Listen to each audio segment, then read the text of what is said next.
बिहारची जनताने करून दाखवलं आणि भूतो ना भविष्य सोनामी सारखा रिझल्ट बिहारनी दिलेला आहे एनडीएची बाजूनी. आणि भारतीय जनता पार्टी आणि बीजेपीचे कार्यकर्ता आणि सगळे बिहारचे वासियांना मनापासून खूप खूप अभिनंदन करते.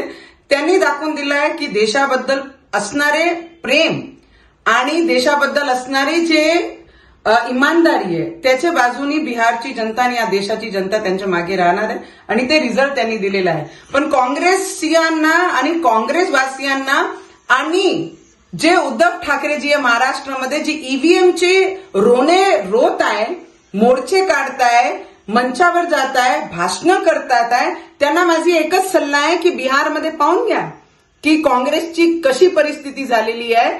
कुठलेही राहिले नाहीये काँग्रेसचे लोक. तर आता तरी सुधरा आणि ईव्हीएमचं रोना सोडा आणि ग्राउंडवर उतरून लोकांचे समस्या जाणून घ्या आणि त्याच्यावर काम करा. नाही काहीतरी त्याच बसून बिहारचं रिझल्ट तरी पाहून घ्या.